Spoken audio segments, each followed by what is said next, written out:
Hi, everybody. I'm Paul Spolera. I'm the editor-in-chief of The Business of Business, which is a leading publication for the bold and ambitious. We tell stories about the struggle and success of creators in the new economy. And one story we've been paying particularly close attention to is the rise of creators in the creative economy. A recent story by my colleague, Danny Konstantinovich, chronicles how much this segment of the economy has grown.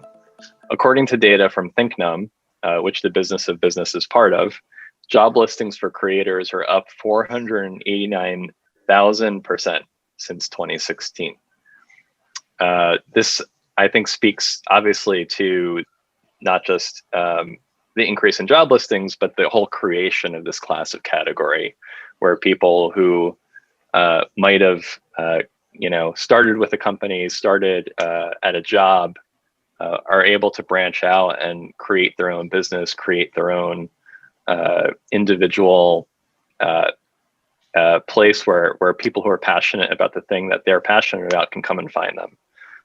And then the job listings that we've seen, I think, reflect that companies are trying to figure out how to get in on this and bring creators into their own ecosystems so that they can leverage the benefits basically of the talents of the people doing this kind of work. And I'm sure you've all experienced that and have worked with companies and brands that want to leverage you. And I think it's very much part of the business and part of the ecosystem. So with us today, we have three people who are very much participants and practitioners and important people in the creative economy. I'll introduce them all and then we can start our conversation. First is Megan Letter, known as MeganPlays. She is a full-time gaming YouTuber who makes videos for an audience of nearly 5 million subscribers across 4 channels. And since I'm pulling that from an article The Business of Business did about her, 5 million is probably out of date. I'm sure it's even higher now. But Megan doesn't stop at YouTube. After becoming a Roblox creator, Letter launched her own game studio that released its first title, Overlook Bay, in 2020. Her merchandise is branded under the catchphrase, "Stay Peachy," her signature sign-off. Everything circles back to her personal brand, the core of Letter's business. Megan Letter represents a new wave of founders disrupting venture capital, game development, and the fledgling world of YouTube creators. Megan, thanks for joining us. Yeah, thanks for having me. Next, we have Alex Kantrowitz. He is the author of Bit Technology, a newsletter about tech and the tech economy and the people and players in it on Substack and Medium. He's a former BuzzFeed tech reporter and a contributor to CNBC. He's also the author of a recent book, Always Day One, How the Tech Titans Plan to Stay on Top Forever, which sounds scary. But Alex, thank you for joining us. But just plan, it's not will. So, we have a chance to disrupt them, but it's good to be here. Thanks for having me. Sounds good. And finally, we have Keith Dorsey. Keith is a serial entrepreneur, marketer, business developer, and influencer. He launched his backpack brand, Faith Apparel Co. in 2016, utilizing only social media influencers for his main marketing strategy. This allowed his brand to reach up to 5 figures within the first year while pushing the company Instagram page to over 31,000 organic followers. One of the main collaborations that he has these days are activations with huge music labels such as 300 Entertainment, Atlantic Records, Rock Nation, and many more. Young Guns has worked with activations for various artists such as Cardi B, Shoreline Mafia, Young Thug, Kodak Black, Rich the Kid, 21 Savage, Metro Booming, Young Nudie, Lafia, A Boogie, Meek Mill, Gucci Mane, Saweetie, Little Kid, and many more. Keith, thank you so much for joining us. Thank you for having me. Thank you. So the first thing I wanted to talk about, and I'll start with you, Keith, is just what goes into making it work as a creator. And what occurs to me is that behind everything that you do, and we obviously have a pretty diverse panel in terms of the things that you do as creators, there's no 9 to 5, there's no shutting off. The hustle is probably around the clock to make these businesses work. So Keith, I was wondering if you could talk about that a little bit and how much hustle goes into making, the business that you run work. Yeah, so there's a lot of hustle in it, and most important, the content is key. I work with tons of creators, and me being the first person to launch the first Black creator house in the United States, where I have 7 content creators who live there full time. And people always ask that question, is there a time you guys actually do this? And I say, no, it's a part of their lifestyle. So everything is technically content in a way. And they put it together. They're very creative, and they post it, and it doesn't stop. And it's all different types of content. A lot of them are Instagram stars and TikTok stars, and a lot of them are into gaming now. And with all these platforms, you can create some type of content. YouTube, whatever it is, it can be done. And it doesn't stop from daytime, nighttime. Even when they're sleeping, you can be pranked. So I hustle. And on my end of everything is really consistently making sure that these brand deals are coming in. And I'm negotiating with these companies and going through these emails. And lately, with all the media press that we've gotten, we've had a lot of work. Right now, we're shooting a reality show. I'm actually in one of the green rooms, and they're in the other room shooting. So it has not stopped since December. It's a lot of work. And people just think that, oh, these guys are shooting really nice, cute videos. No, it's a lot of work into this. Lighting, how it's the angles, what the background looks like. It's so many different things that go into that. It's like full production. So it is a lot of work. And with the algorithms of, sometimes we're going against algorithms, and we have to make sure that we don't do things to go against the algorithm when their accounts get a strike. So there is a lot of work. Megan, you're nodding your head a lot during what Keith was saying. What's it been like for you as far as the hustle aspect? Yeah, so I even liked a little meme today on Twitter. It was like, I didn't want a 9 to 5, so now I work 24/7, which is really true. Because whenever you're your own boss, you have to rely a lot on your own discipline of getting things done. There's no one that's going to rip me out of bed to get up and do what I do every single day. And when Keith was talking about how much goes into it, and some people just think you sit on your butt all day and you make money. No, and if it was that easy, everyone would do it, and it's kind of free to get started. So I implore you to start doing it if that's your really attitude. Look out on it all. It really does take a lot of self-discipline to kind of get to where we all are, or where I am. I don't want to speak for everyone, but I feel it's taken a lot of self-discipline and a lot of self-learning. As a content creator, it's like I had to start as a jack of all trades. I had to learn to edit my own videos. I had to learn to shoot my own videos. And I was juggling college, working sorority. And there was something else on that list there too. But it's like, oh, content creating, sorority life, which that takes up a lot of time, college and working full-time or part-time. So I was busy literally all times of the day. And I didn't have time to upload to YouTube, but you make it happen. If you want to dream to do something like this, it does just take a lot. And now I do have an editor, and I do have people around me to help me on a team aspect, but it's still just a lot of self-going, scheduling, organizing, emailing, and then you get to sit down and make videos. So I hope that makes sense. So it's worth it. Yeah. It makes a lot of sense. And Alex, I want to turn that to you too. And you've probably got it slightly, well, everyone has their own path, but your path is maybe a little different in that you've also worked in some large media organizations, and then later on in your career decided that you were going to strike out and go solo and create big technology. So talk to us about that. Yeah, so I don't think this stuff happens overnight. I was in sales and marketing, and then sort of fought my way into journalism. I started off as a freelancer, and then wrote for an advertising industry publication called Ad Age for a couple of years. Actually, Paul, you edited one of my earliest stories when I wasn't going to mention that freelancer to Fortune. So thank you for I feel like I always yeah. I feel like I always pull that one out, but I was going to let it go. But we have to mention work with you way back when. It was a big moment, because when you first get started and you see an editor start to go into your stuff and turn it into the professional looking writing that ends up on the page, it's pretty cool. And you say, okay, well, how do I get to a point where there's less red ink on it? And it becomes, yes, a grind where you actually just got to keep doing it, and it's all about repetitions. So a couple of years after you edited that freelance story, that's when I ended up, going full time at Ad Age, and then at BuzzFeed, where I spent 5 years and then wrote the book Always Day One. And when the book came out, I had a year of practice of working independently and pursuing my curiosity, finding my own stories, And, like Megan said, trying to instill a sense of self-discipline that, might not have been there in a full-time job, because you wake up and you're like, well, there's only one thing that's going to, make this work. And that's you. No one's going to yell at you to get the stuff done. So you got to go do it. And after having spent a year like that on the book, I was like, I like this way better.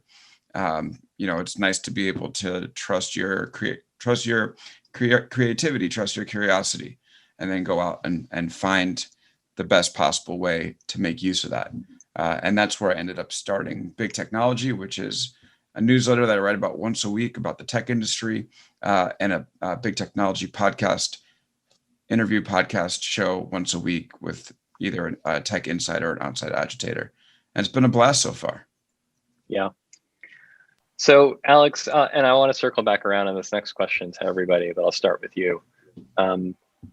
When you did strike out, tell me about the moment that you started to feel like, oh, this might work, Yeah. this moment, the moment of traction, the moment of like, this can become a thing that I can keep doing for a while. I'm going to what cheat was here that? Or and give you two moments.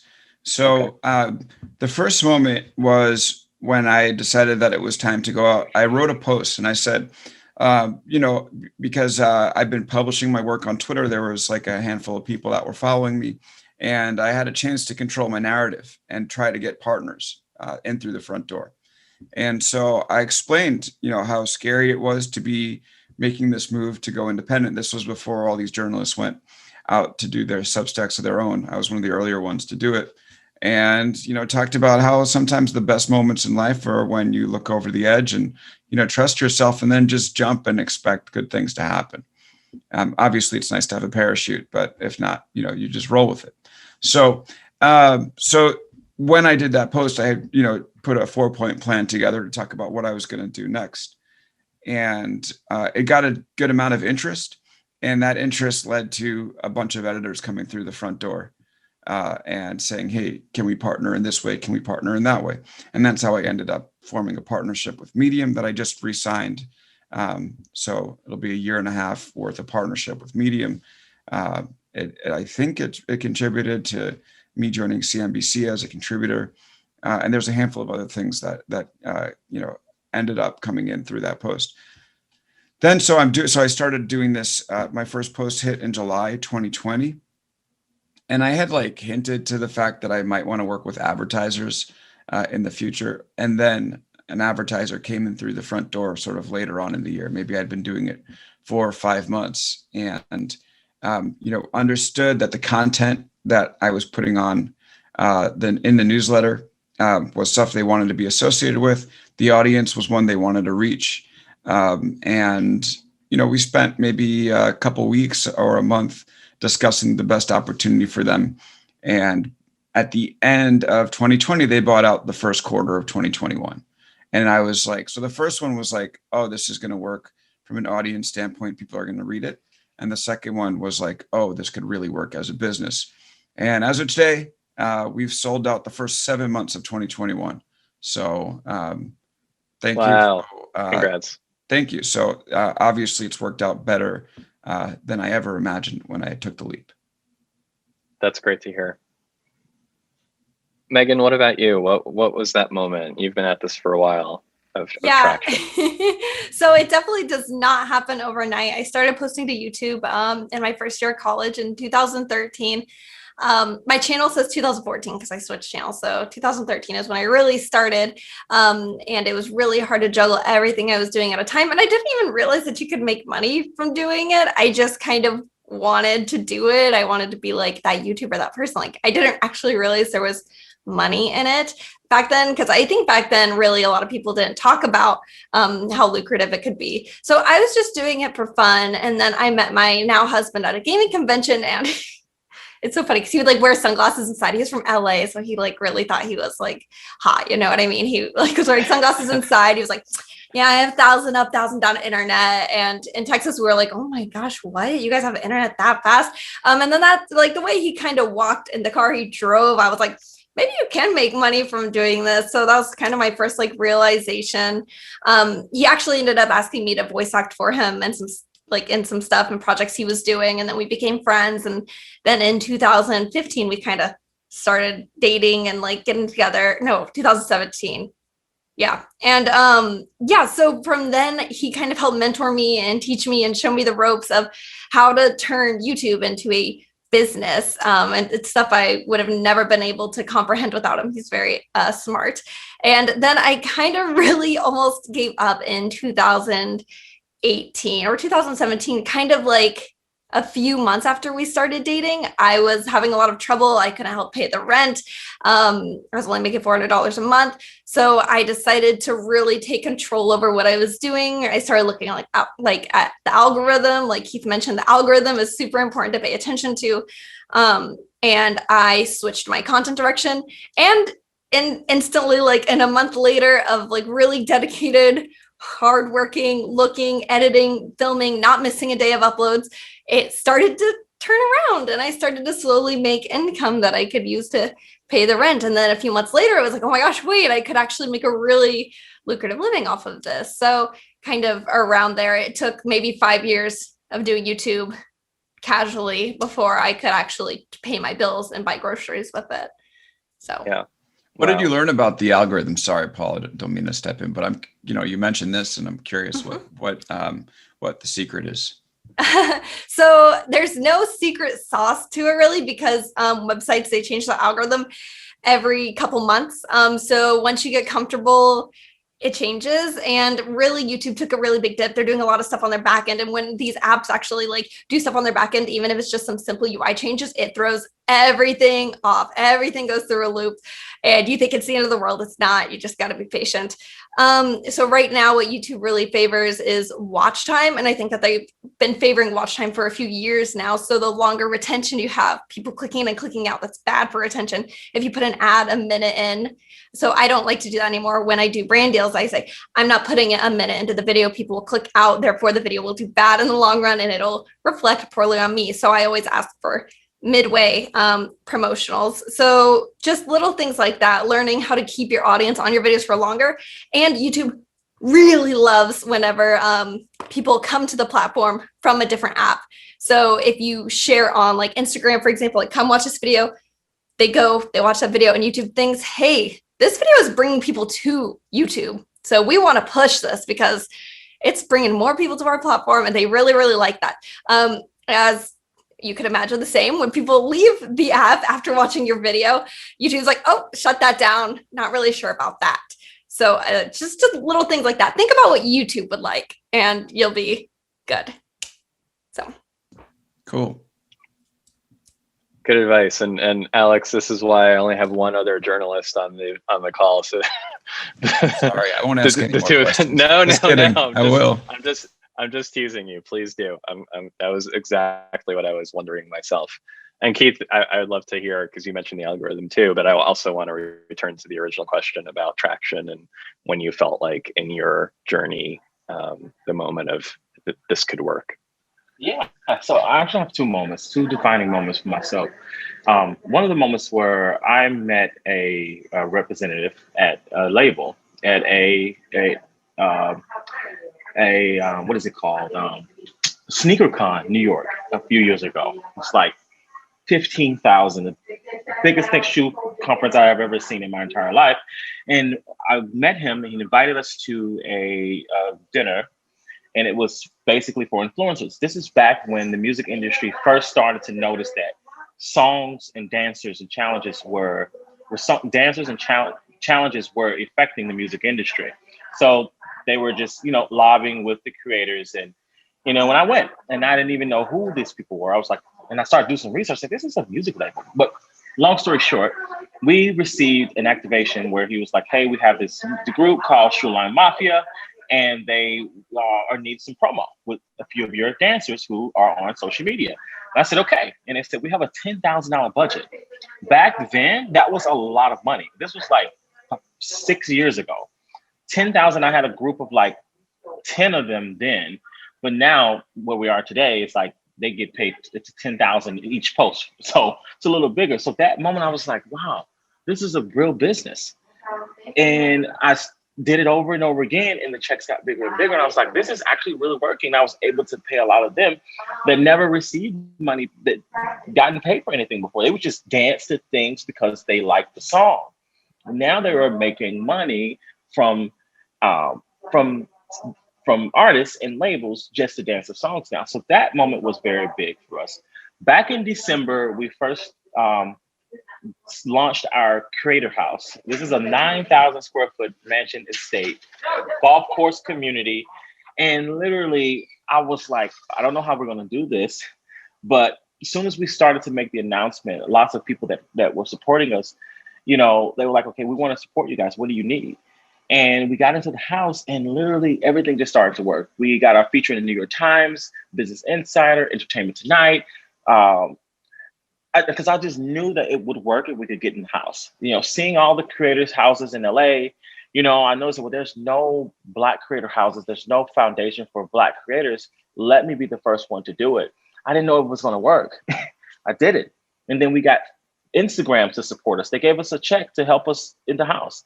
And to speed up today, where we are, we're in 4 weeks of production of our Facebook funded show, which we're filming now, and I'm like, this is a real thing for them. And this is actually long-term. And then I was featured in Business Insider as the top 19 TikTok managers in the United States. So I was like, now I'm going from just being this manager to an agency of over 200 million followers combined in talent. And that moment there just really told me that this is a really big thing. At first, I was like, maybe this is a phase, influences or something, but this is going to be for decades, for years, for generations that this is going to last. So those 2 moments in my life were just really big for me, and here we are today. Yeah, that's great. Congratulations on all of that. Thank you. And talk about the algorithm question. I know everyone said a little bit, but and it's interesting too that you have some partnerships and deals going with Facebook and Instagram, and just what do you think about how to stay ahead of that, how to work it? Yeah, well, the thing is, just like Megan said earlier, as soon as you figure it out, they change it. And a lot of my creators are vets at this. We started on Vine. So we've rolled the way from Vine to when Instagram first created their video, to YouTube, to Facebook videos, to now TikTok. And there's going to be a consistent battle with algorithm because, you figure out the way it works. There's a like and comment thing, and then they change that. So you have to always be on top of it. And sometimes for a lot of the younger creators who really don't understand, it can become very stressful. Or they'll get these big numbers really quickly. They'll get to 2 million followers and then they'll stop and then they're depressed. I'm like, listen, don't take it serious. It'll change. Or there was a period of time when Instagram algorithm wasn't for anybody. You couldn't gain any traction. And I just told all my creators, just go to other platforms and do things on other platforms until something else comes. And then boom, TikTok came. Literally, it saved them completely. Like one of them, they didn't want to do TikTok at first. And I was like, you might want to do it because this is a business, guys, and you want to make sure that you're on every platform and you don't leave any stones unturned.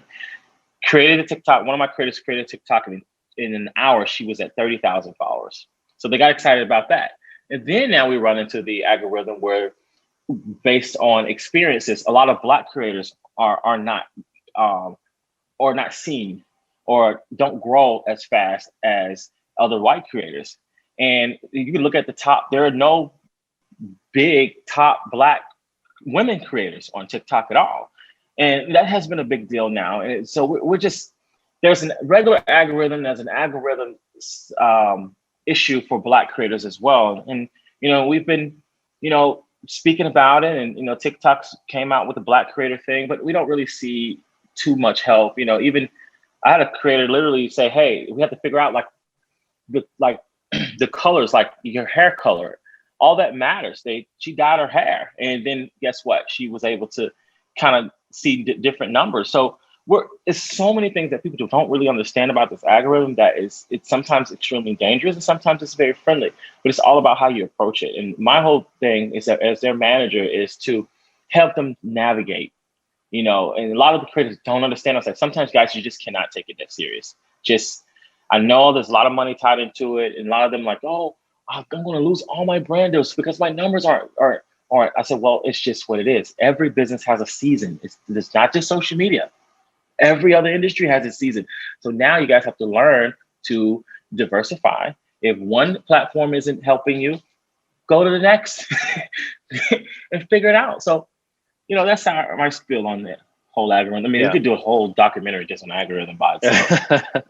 Probably, yeah. Yeah. And, you know, I think it is interesting because you do have to find, each of you, different platforms and different outlets for your work, and different businesses to partner with. So, you know, Megan, I'd be curious to hear your take on that and on, you know, expansion, because you are on a lot of different platforms, and you've created a business, a game development business off of, you know, being a creator and a YouTuber. So what do you think about when you decide we're gonna, like Keith was just saying, like you have to get on TikTok? Like what goes into that calculation for you?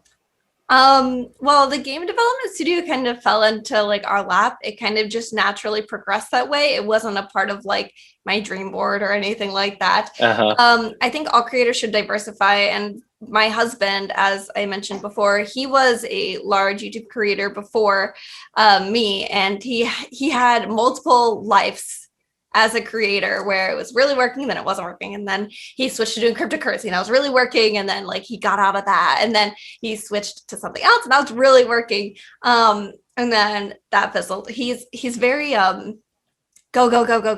So he starts a lot of ventures, and they all seem to succeed. So basically, when I kind of started my stuff, he was like immediately like, let's get you started on merchandise, because that is super important to diversify even a little bit. And I was like, I don't really think I'm big enough to sell merch. And he said, basically, doesn't matter. We start now, we grow it alongside. And then, yeah, naturally, TikTok comes out. You see all these people blowing up on TikTok. You're like, okay, I should get on TikTok, do a couple lip syncs, see what happens, see if my audience is on TikTok. And my audience very much is on TikTok.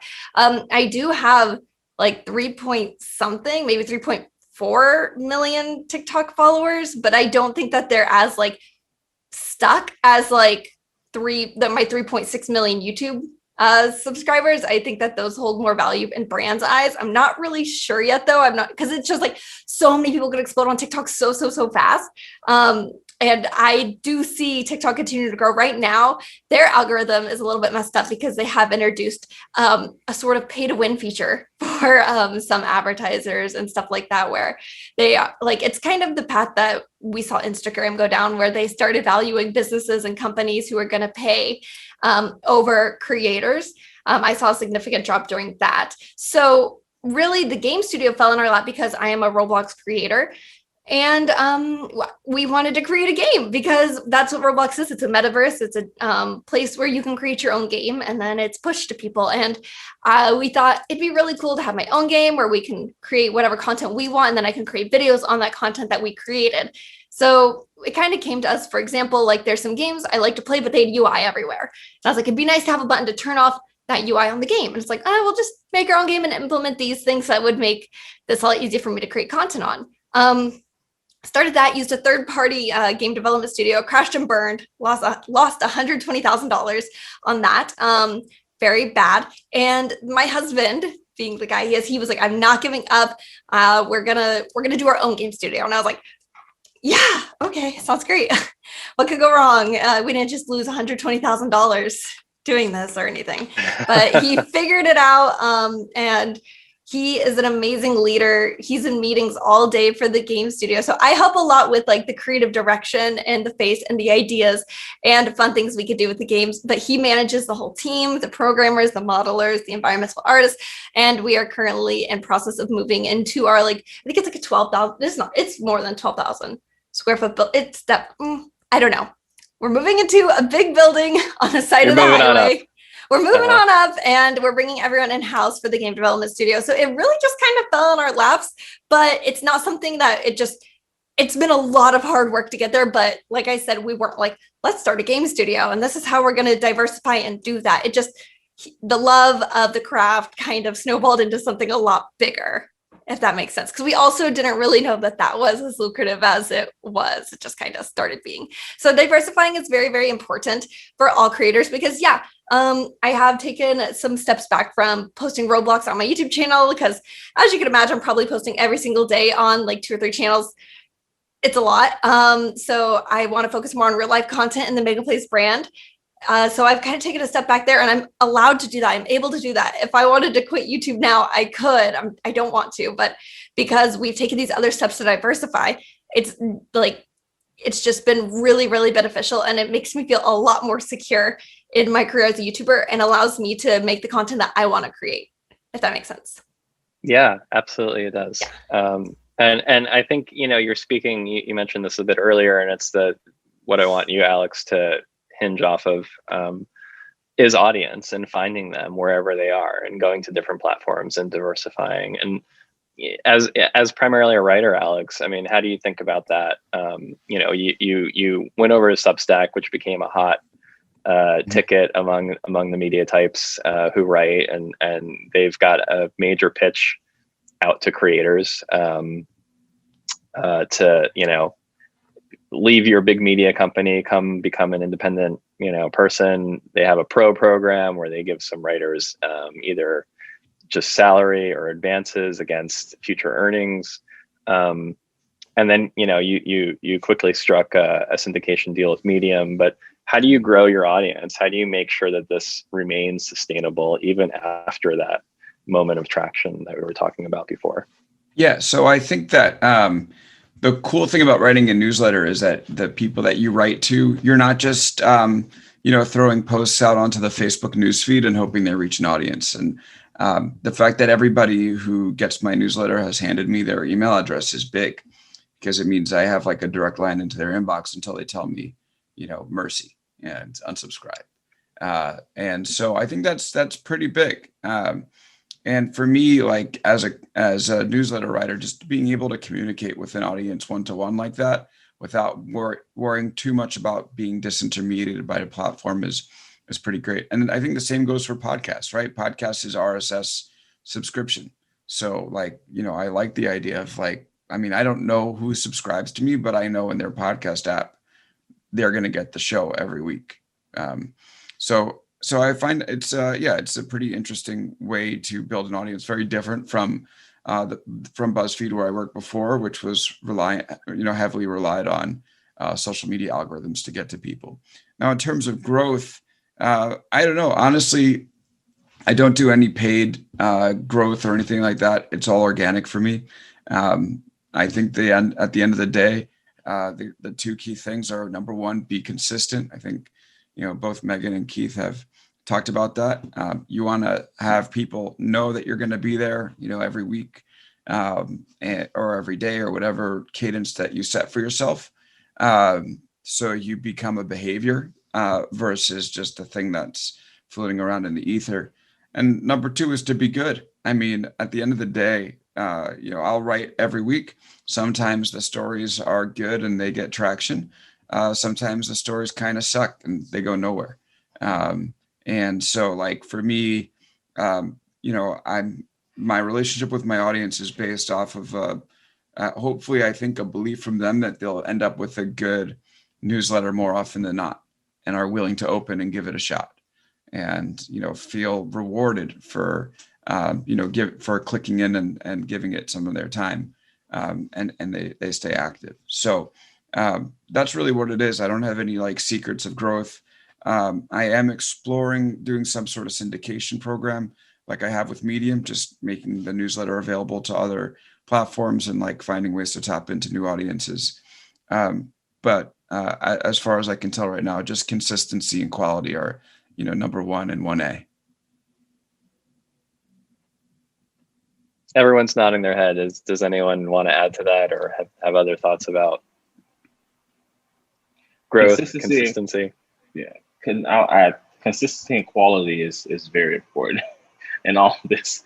If people didn't take away anything, it's the consistency and the quality of everything. And we have a documentary, a New York Times documentary on Hulu And there was a scene, a very impactful scene, to where I was talking to one of the creators. For those who don't know, it's called Who Gets to Be an Influencer? And it's on Hulu. It was a documentary. They basically filmed those for 3 months and put together this nice, like 30-40 minute documentary. But there was a part where I was talking to one of my creators, and sometimes they struggle with their content and numbers. And I said, well, sometimes it's the quality of the content, you know, and that scene was very impactful.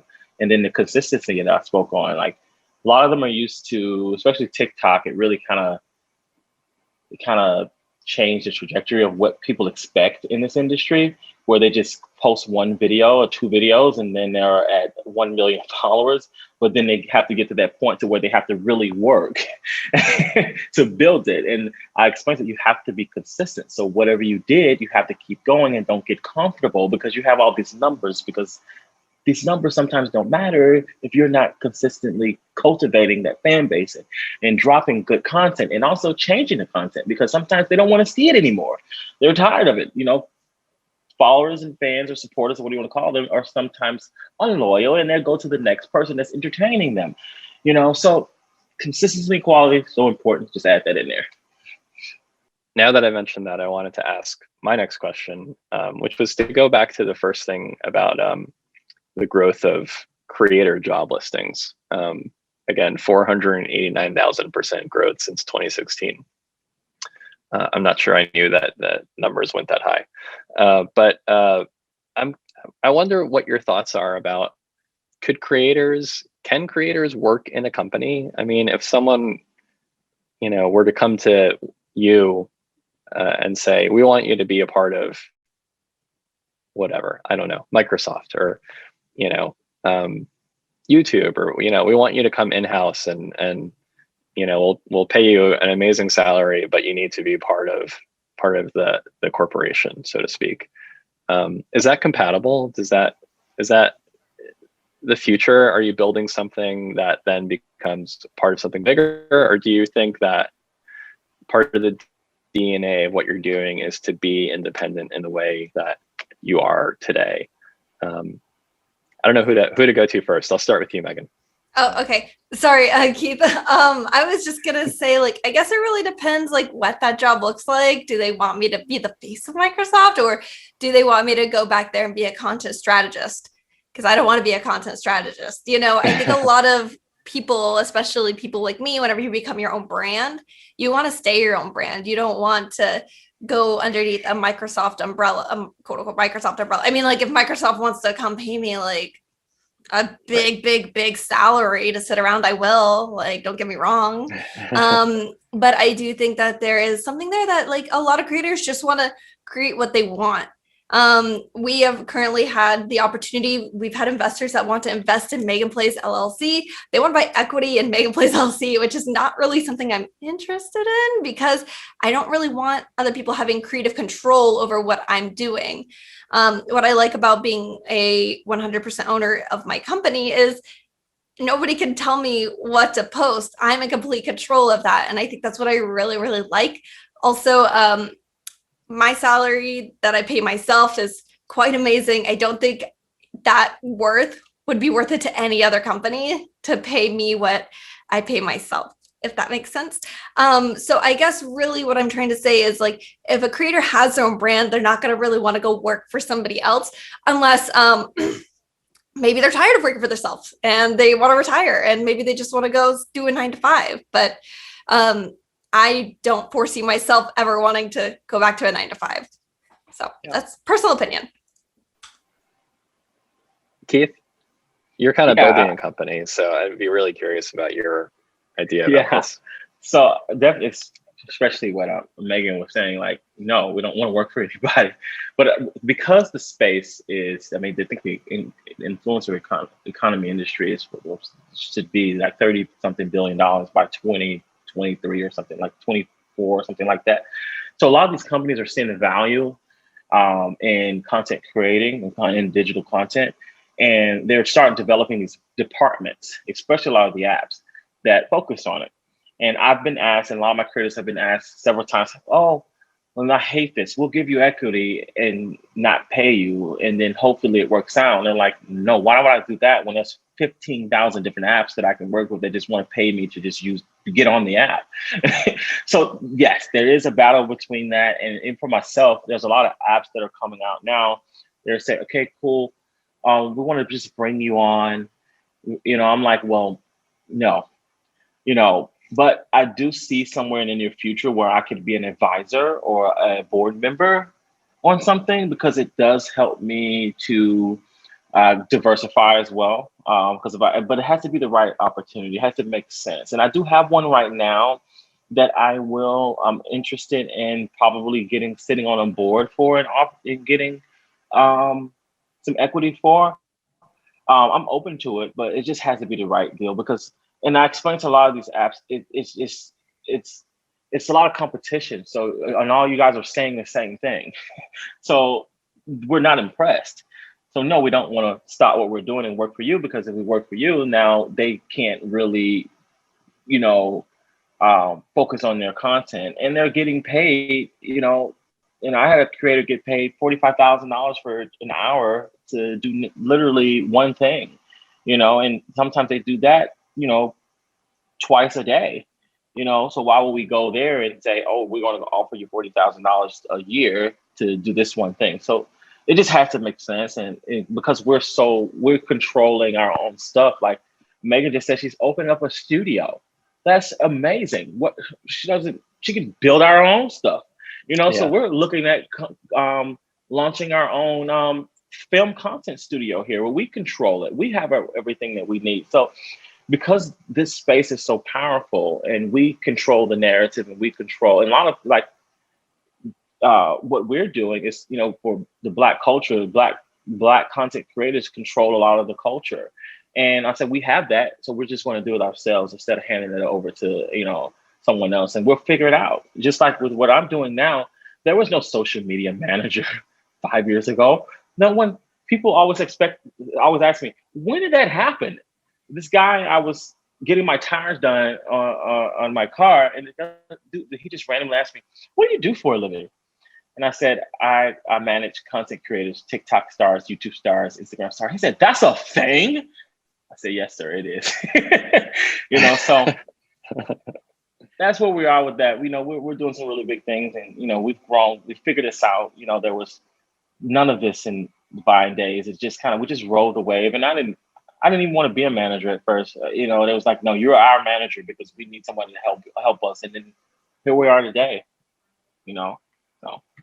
Yeah. Alex, I mean, you left, this career in big media, and big media is certainly undergoing its own turmoil, the news business. Is there a world where you could see trading independence for that kind of a role again?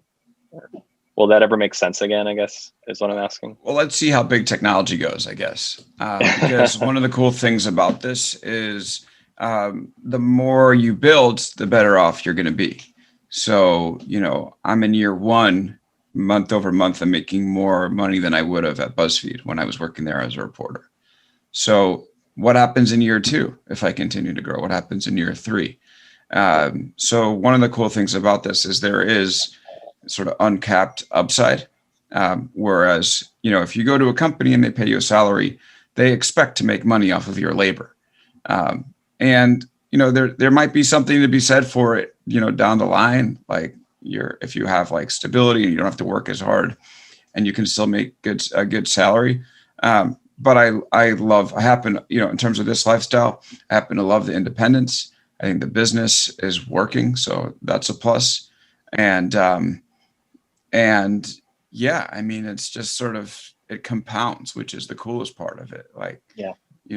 However many subscribers I'll have to the newsletter, we send to more every single week. And the podcast grows every week. So what does that look like 5 years down the road? What does that look like 10 years down the road? I don't know, I'm pretty bullish about it. So yeah. I think that like going in-house somewhere would definitely be a bad business decision right now, to say the very least. Yeah, got it. I want to come back to that you just said. What does it look like 5 years down the road or 10 years down the road? But first, I want to ask a question from one of our attendees, Amy Chen. Thanks for your question. She says, thanks for doing this. What were your biggest pain points as you started out as individual businesses? What are some apps and startups you use to manage your business? And what offerings were most important to you as you were comparing them? So maybe a little bit of an in the weeds question, but for someone who's kind of seriously considering doing this and trying to figure out how to manage it, I think if, taking a minute to think about the logistics, the boring stuff and how you navigate that would be super interesting. So is there, a go-to tool, or was there something super hard about either, creating a company, or what was that moment of like frustration, and how did you navigate it? Megan, please. Sorry. So competition was mentioned earlier, but more so with apps and apps competing with apps. Very much content creators compete with other content creators a lot. And I think one of the frustrations is feeling like maybe you're giving 120% and your video's not making the algorithm, whereas somebody just doing like a lip sync or something is definitely hitting the algorithm and getting millions of views. So that I think that's the hardest part, is seeing other people live your dream a little bit. But I heard some wise words literally a week ago about not being mad that because somebody got something first before you doesn't mean that you're not going to get there, or you're not going to get it. So really just, I think that's the hardest part, not so much the daily grind and waking up and working for it. It's knowing you did all that. And then there's somebody who just kind of gave like just bare minimum effort, like didn't edit their video at all, and then it just struck. So I think that that's kind of one of the hardest parts. For me, for tools, vidIQ was really great for YouTube. It helps you realize what tags are trending. It helps you realize what in general is trending, and then you can kind of capitalize on those things. So really, just the hardest part is being patient and knowing that it's not going to happen overnight, and just being really your most genuine self. Because if you're not, people are going to know that you, like, people see right through that. Like, people are very intuitive. They know if you're being fake. They know if you're not having fun. They know if you're doing it just for the paycheck, and that will just put off all the negative energy and it won't happen for you. So just being patient and realizing that just because somebody hit that algorithm doesn't mean you're not going to hit that algorithm next week. I think that's really, because that's the most like frustrating, energy draining things, is to just feel like it's working for someone else but not for you. But yeah, it works for everyone at different times. Megan, do tags make a difference when you post a video on YouTube? Still to be determined. I still use them. I see some, that's another thing. I see some creators not use them at all. But I still use them, just because I feel like it does help. And I think that you have to have a very, very, very, very established brand to not be able to use tags. Because I think at the end of the day, they do help YouTube know where to put your video and in which algorithm. Because I don't know, I've always used them, but I see some people not use them. So like I said, can't really speak to it. They say it helps.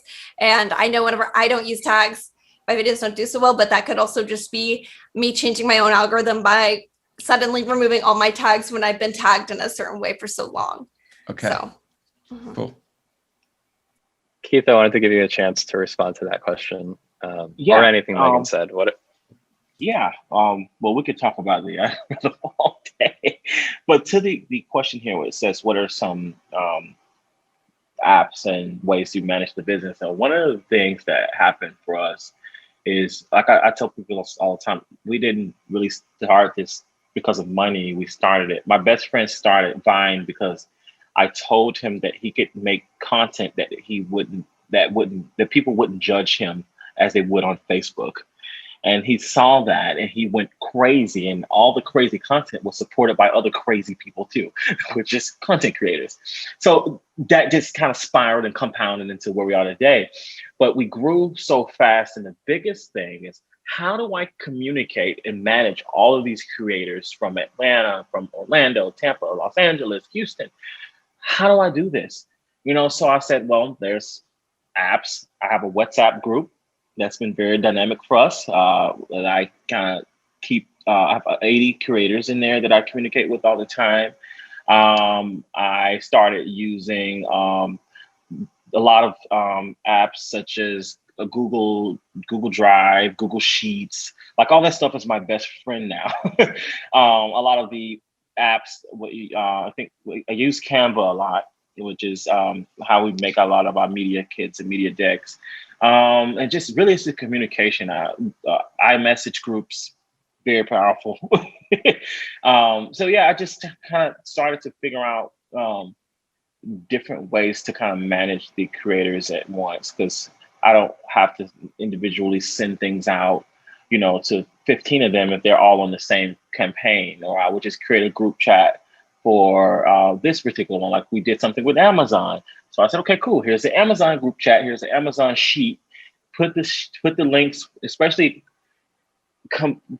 organizing the deliverables, saying this has been posted. The company has access to the sheet. You guys make sure you update your sheet so they can see it in real time. So there's a lot of different tools I had to kind of like figure out really quickly as we grew so fast.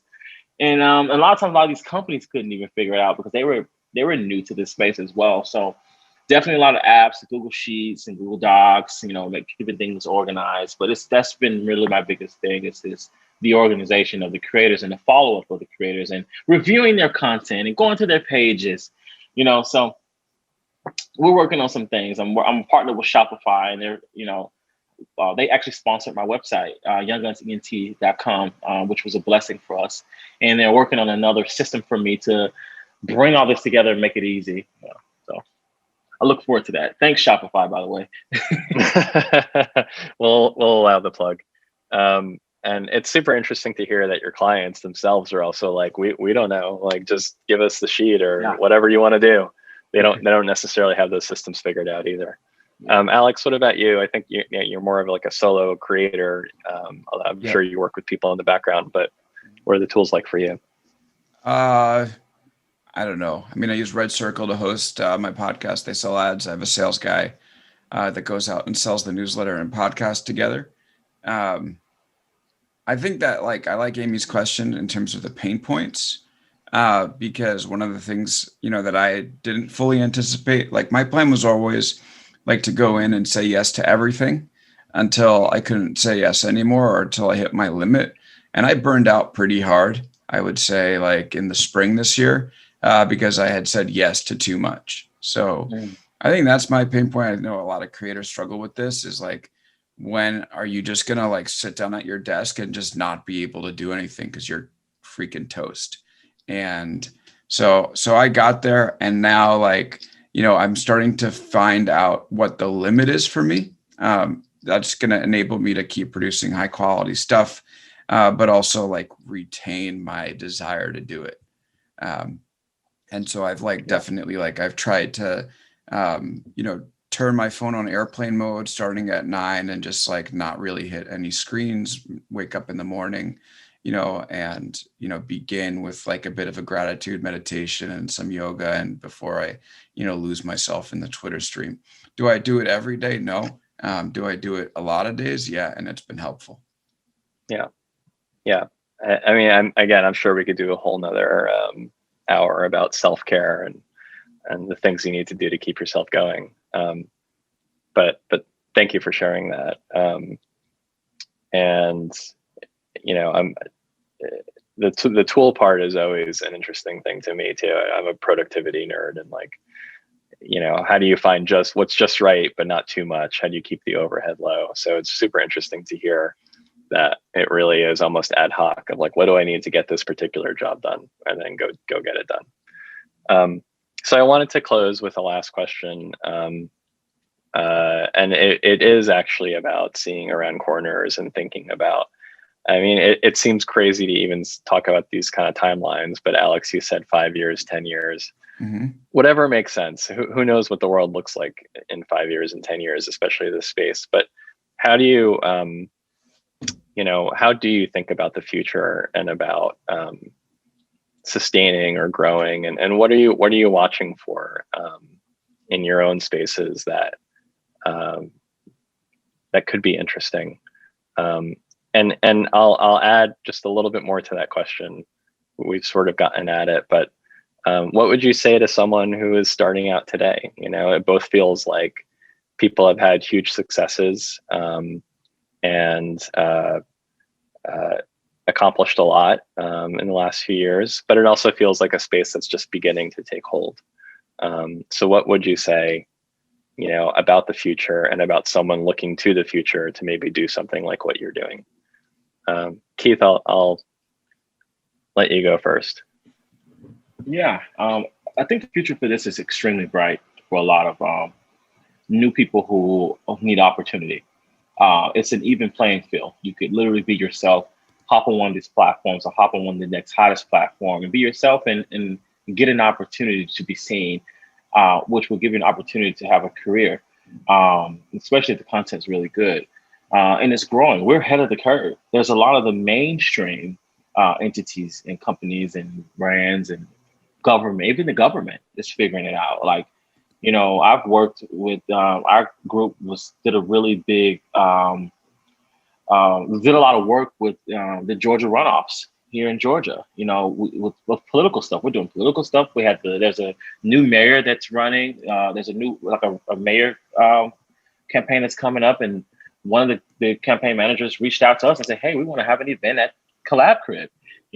So they're starting to see. So I believe that the content world is going to merge and mesh really well with mainstream media, mainstream marketing, mainstream entertainment, and a lot of the creators, like what Megan is, like she's doing now, like they're building warehouses.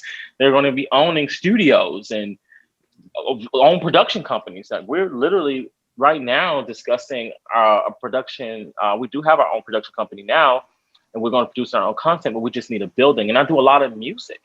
A lot of my creators are music artists. They're literally creating music and going on their TikToks, and next thing you know, they have 40,000 videos in a day that other creators on TikTok have made content to, and then they look up and they have 5 million streams. So I'm like, hey, we need to build a music studio that has a production studio on it with a psych wall and a gaming center, and we're going to kill the market. So yeah, it's very, very bright for us right now. Yeah. And we're just still ahead of the curve.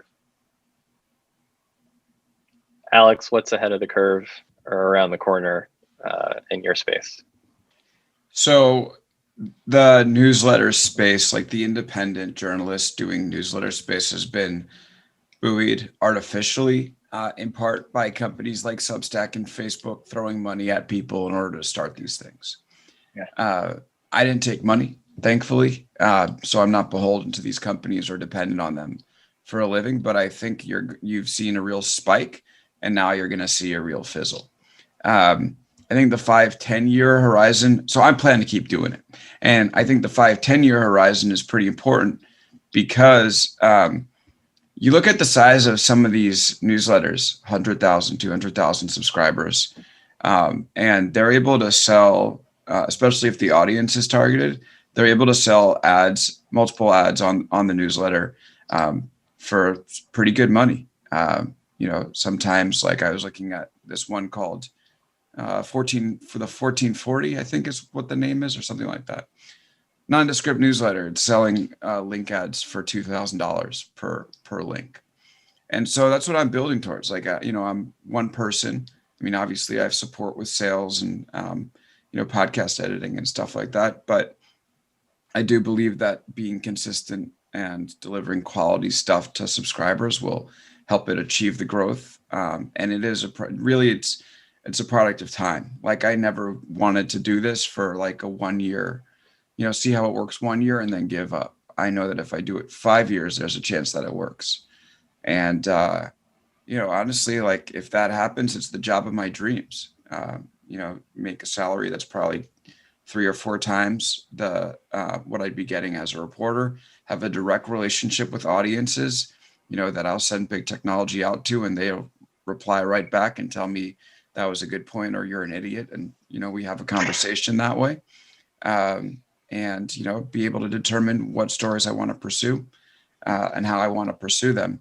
I mean, when I got into this industry, if that's where I thought I'd be heading, I couldn't imagine a better position. So, fingers crossed, that's the optimistic view. I won't get into the pessimistic view because who needs to spend time thinking about it. But that's where, my North Star is for sure. Makes sense. Thank you, Alex. And Megan, take us home. Okay, sure. So I also do have an optimistic but pessimistic outlook on the future. Optimistic for me and my company, pessimistic, I think, overall. I feel like the media, content creator market has been oversaturated. There are just so many people to compete against, so many people to learn from, so many people to, kind of try to climb above to make your own income, not step over, just, rise against or with or what have you. I do feel like it is oversaturated. For us, we're kind of taking a similar route as Keith. We are starting our own production company. Does not sound like the demographics will be competitive, so don't worry there. But it's just, you're always wanting to take the next step, always wanting to diversify. And really secure your own place with what you've made, whatever you got in early.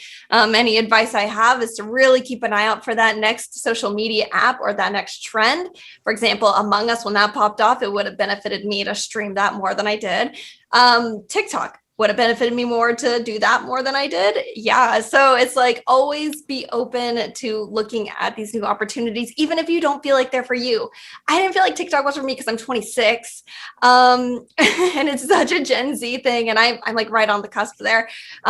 So I got like shied away from it, but I should have just did it. And really, I think that's it. I think it's going to be really competitive. I do think overall politically, it's kind of hurting the lower income job markets right now. That's why there's help wanted signs in every Chick-fil-A, every Starbucks, every Whataburger, because it's like, who wants to do that when you could do this? No one. So that's really the problem. I will not get into like I said, the political aspects of it all, like in raising the minimum wage to get people to go, whatever. But I do think that there is going to eventually be a break, a fizzle, a give in the balance. Because right now, I think we're already seeing that people would rather DoorDash, work for apps, be their own boss, be their own day trader in cryptocurrency and get involved in this and that, than go to work at a fast food restaurant, which I don't blame them. Why would I? Who would? So it's optimistic, but also I'm not really sure what's in store, but I just hope it's going to be well balanced. I hope that makes sense. Definitely does. Congratulations to all of you on your successes thus far. I think they're really inspiring stories. And thank you so much for being a part of this.